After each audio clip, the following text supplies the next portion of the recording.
me recordo de várias vezes, quando dava o horário de comprar o pão, perto do horário, eu já corria para a padaria, chegava lá na padaria, já havia muita gente na padaria, tanto dentro quanto fora, e aquela fila enorme para comprar o pão. E isso só demonstrava o quê? Que havia um pão muito saboroso naquele lugar. E diferente de algumas vezes que eu não conseguia chegar perto do horário do pão, da saída do pão fresquinho. Eu chegava em algumas vezes, eu me recordo que eu chegava lá e de repente, quando eu chegava perto do balcão, para minha frustração, quando eu ouvia a moça no balcão dizendo: acabou o pão. Não existia coisa mais frustrante, porque você passava o dia todo esperando para tomar aquele café da tarde com aquele pão, e você chegava lá achando que ia voltar com o pão, e a moça olha para você e fala assim: acabou o pão. Você voltava para um outro momento, você tentar recuperar aquilo e conseguir aquele pão. No Antigo Testamento, o pão, ele era o significado da prova da presença de Deus. O que Jesus diz? E Jesus lhes disse: eu sou o pão da vida, aquele que vem a mim não terá fome, e quem crê em mim nunca terá sede. Versículo 51, eu sou o pão vivo que desceu do céu, se alguém comer deste pão, viverá para sempre. Mais uma vez nós estamos aqui atestando que o pão significa a presença de Deus. Pastor, por que você está dizendo isso? Veja um problema aqui que eu quero ressaltar com vocês, de muitas igrejas e muitos ministérios no nosso Brasil e até mesmo em algumas nações. É a falta deste pão, é a falta do pão da presença de Deus manifesta. E nós precisamos entender que o que segura os nossos jovens em nossos cultos, como hoje, a casa está lotada. Dá uma olhada nisso aqui, está lotado. Glória a Deus por isso. O que segura os jovens nas nossas células não é o pastor Claudinei, não é a boa música, não é o nome Deep, não é o Deep Comedy que segura vocês aqui. O que segura e atrai vocês aqui se chama a doce presença do Espírito Santo nesse lugar. Se Ele não estiver aqui, vocês não estarão aqui, porque o que atrai vocês aqui é Ele. No dia, querido, que faltar o pão da presença em nosso meio, no dia que faltar o segredo, vocês não estarão mais aqui.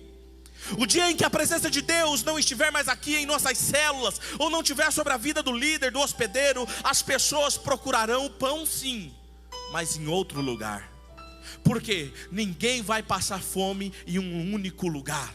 As pessoas procuram ser alimentadas. Quem está me entendendo?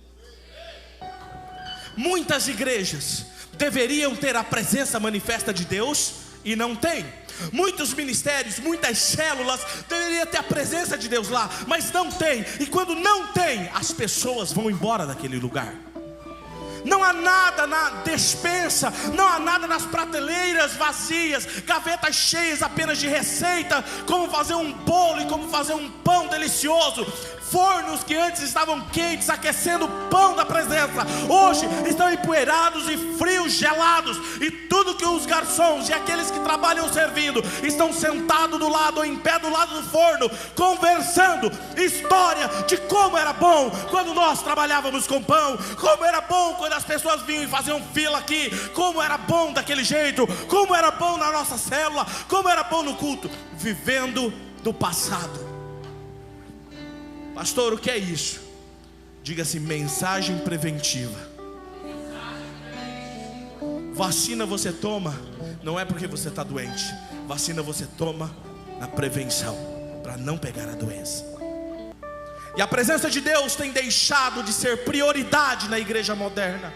A presença de Deus tem deixado de ser prioridade na vida de muitos que se diziam ser discípulos de Jesus.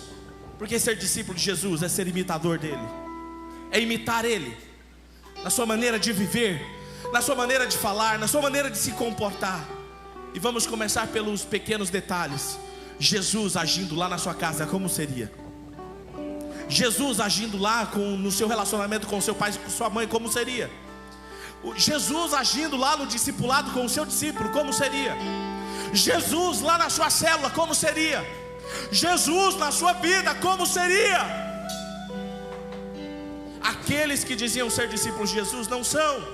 Estamos como padarias abertas, mas que não tem pão. Mas o que mais me angustia é o fato de não estarmos realmente interessados em ter o pão. Porque aquela padaria que eu me recordo, quando acabava o pão, ela falava: olha, fique tranquilo que tal horário terá mais pão, ou volte amanhã, porque nós teremos mais pão. Eles tomavam a providência para que no outro dia ou no determinado momento tivesse pão para saciar o povo. O problema é que eu e você estamos acostumados sem o pão, e nós não fazemos nada para que haja o alimento da presença dele de novo no nosso meio. Estamos acostumados, e isso me angustia. Como é ter uma célula vazia? Fala para mim. Eu não sei o que é isso. Eu não sei, porque todas as vezes desde que eu assumi uma célula, ela não passa semanas, ela está cheia. Eu não sei o que é uma célula vazia. Mas se você sabe, está me ouvindo nessa noite, ou está me assistindo online, eu te pergunto, como é ter uma célula vazia? Eu não sei o que é para você, eu não sei qual é o seu comportamento, porque eu entro em crise quando eu vejo que faltou alguns jovens. Me tira o sono, eu não consigo dormir. E a minha oração naquela madrugada é: Senhor, o que eu fiz? O que eu fiz? Eu te entristeci, porque eu sei que vocês vêm por causa da presença dele. E aí alguém chega: não, pastor, teve um casamento. Não, pastor, teve um evento. Mesmo assim eu fico preocupado, me tira o sono, porque eu sei que o resultado de você estar aqui é Ele. É Ele. O meu sonho é que um dia esse baterista, ou o Danilo, ou o Davizinho que estiver tocando aqui, um dia ele seja tomado pela glória de Deus e ele não consiga coordenar as suas baquetas. O meu sonho, e isso já está acontecendo, é que um dia eu olhe para o Rafa e eu não só vejo ele de joelhos, mas eu vejo ele jogado no chão, alvo da glória de Deus.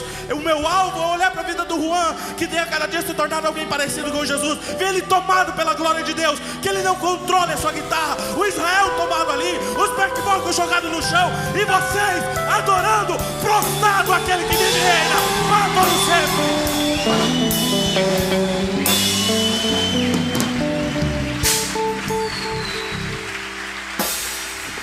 Aí você pode dizer assim: mas pastor, então não terá culto. Esse é o meu sonho. Como podemos estar satisfeitos enquanto eu e você ficarmos cheios do nosso orgulho? Diga comigo: orgulho. Orgulho de que somos os melhores, de que estamos muito bem, pastor, de que somos o maior ministério de jovens da região. Nós enxergaremos o pior acontecendo no nosso meio, as nossas células ficando vazias, e a gente se pergunta: pastor, por que a minha célula sempre retrocede? Por que nunca multiplica? Leve o pão para lá. Leve o pão, porque no dia que tiver pão de sobra lá, as pessoas jamais deixarão de estar lá. Pastor, mas a minha célula é 11 da noite. Eu vejo células aqui nessa igreja de madrugada, meia-noite, 1 hora, 2 horas da manhã. O hospedeiro tem que chegar nos meninos e falar: ei, vai todo mundo embora que eu preciso acordar cedo. E eles não vão, porque há uma fragrância naquele lugar. Há uma fragrância naquele lugar da presença do Eterno.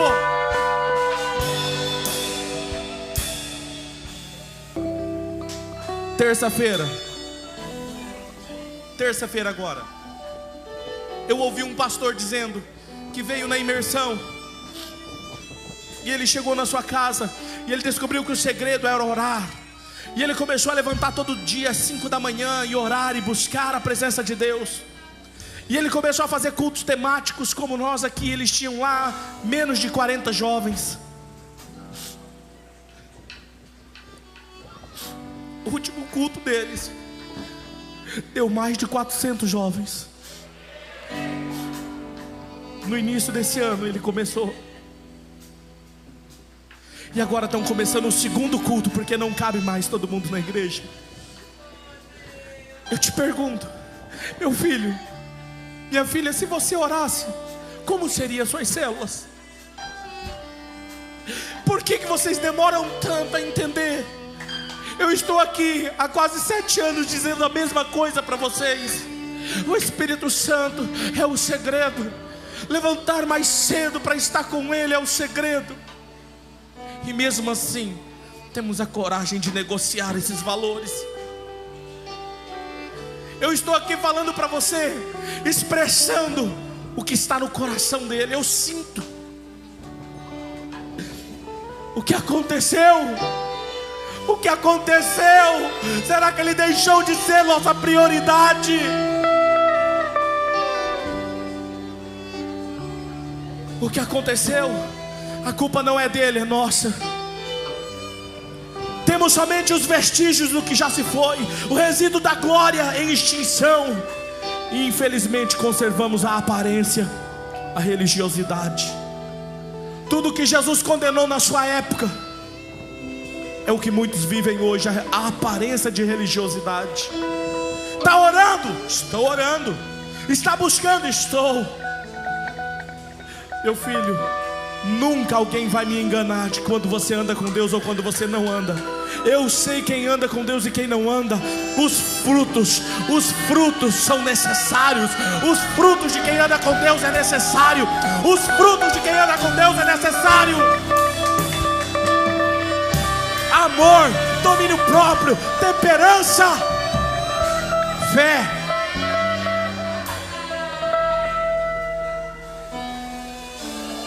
Mas queremos manter a nossa postura. Jesus disse para os seus discípulos: parem de camuflar.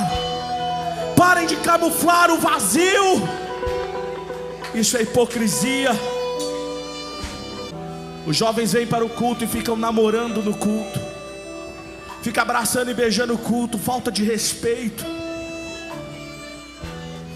Aquele que é o ladrão, ele continua roubando e está dentro da casa de Deus. Aquele que tem problema com o sexo oposto continua sendo lascivo dentro da igreja. O que mentia continua mentindo dentro da igreja. Aquele que tem problema com lesbianismo e homossexualismo continua. Por quê? Porque ainda não tem tanto dele. Não tem tanto dele. Porque no dia que ele estiver o suficiente, não tem homem que peque, que não se convença e é transformado na presença dele. Eu não estou disposto a tolerar pecado aqui dentro para ter um grupo de jovens cheios. Eu não estou disposto a tolerar a mentira, o engano, a lascívia para te agradar. Eu quero que ele seja agradado nesse lugar. Jovem, quando você mente para mim, ou você mente para o seu líder, você não está mentindo para nós. Você está mentindo com Deus, com quem nós estamos andando.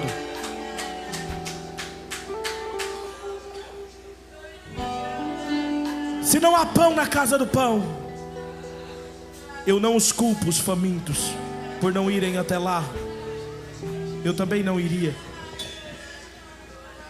Mas Deus está levantando uma geração faminta, desesperada por mais dele.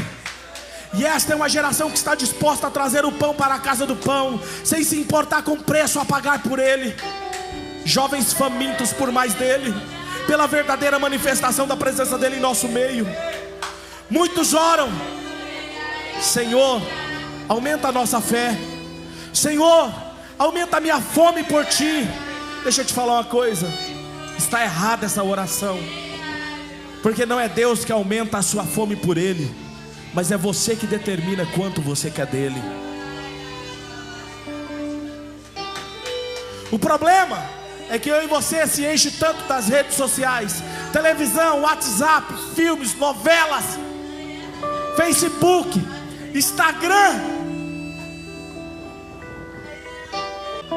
A fome. Por exemplo, eu fico de olho em discípulos meus, líderes meus, discípulos meus que não respondem a apelo, me preocupa. Discípulos meus, líderes meus que sentam nas últimas cadeiras lá por falta, porque chega atrasado no culto. não priorizam sentar nas primeiras cadeiras. Me preocupa, porque o termômetro da sua atitude está no teu coração de permanecer aí atrás.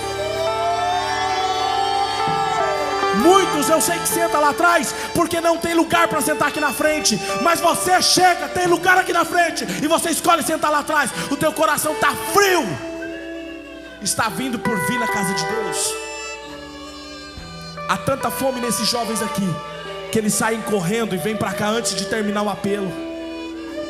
Deixa eu te falar uma coisa, e é sobre isso que eu ia pregar, o tema nosso. A sua fome determina a sua saúde. Olha para cá. Você já viu alguém doente comendo muito? Qual é o primeiro sintoma quando você está muito doente? Perder a fome. Quando você perde a fome das coisas de Deus, me mostra que você está doente espiritualmente. Quando eu me encho de todas as outras coisas e não de Deus, eu vou ficar doente. Pastor, o que eu faço para cultivar essa fome? Ouça pregações, ouça louvores. Eu coloco aqui uma lista de adoração, coloco no meu bolso, coloco um fone de ouvido, e eu ando com ele. Eu vou trabalhar com ele. Às vezes eu estou atendendo e coloco uma adoração lá, porque eu estou com ele. Eu saio de lá, eu estou com ele. Eu volto para minha casa, eu estou com ele, porque eu quero manter isso aceso.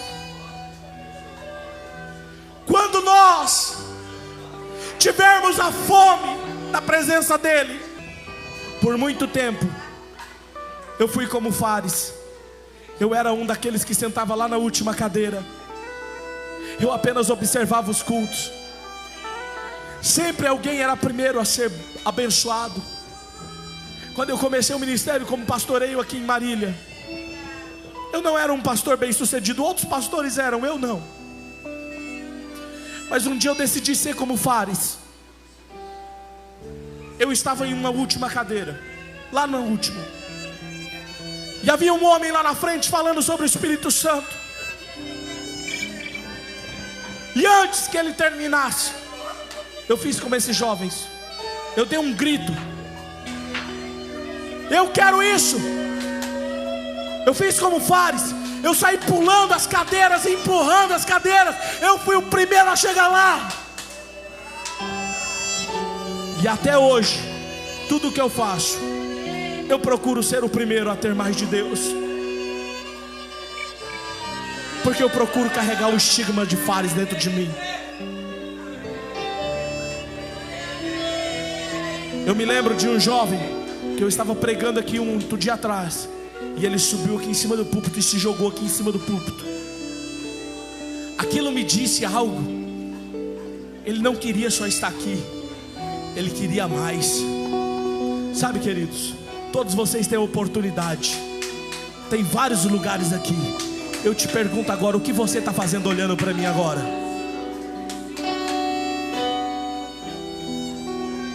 Talvez você não entendeu. O que você está fazendo olhando para mim agora? A tua fome vai determinar o que você terá de Deus.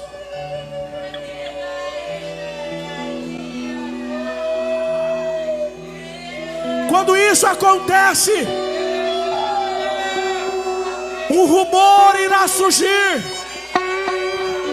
Um rumor sempre chegará a lugares mais remotos, mais distantes, que existem. Na casa do pão voltou a ter pão. Naquela célula voltou a ter pão.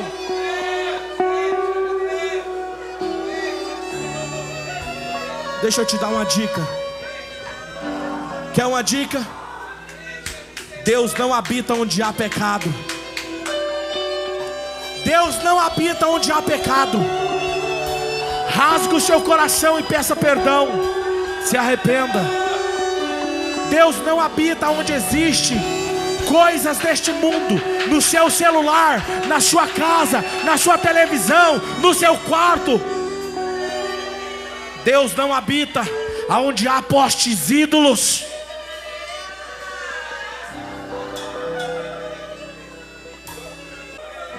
As pessoas nem ao menos entrarão por essas portas. Quando chegarem perto dos quarteirões, eles vão sentir a presença de Deus.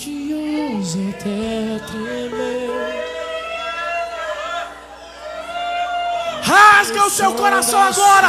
Tome uma atitude. Saia do seu lugar. Pule essas cadeiras. Mas vem aqui pra frente. Suba aqui, suba ali. Mas não fique aí parado.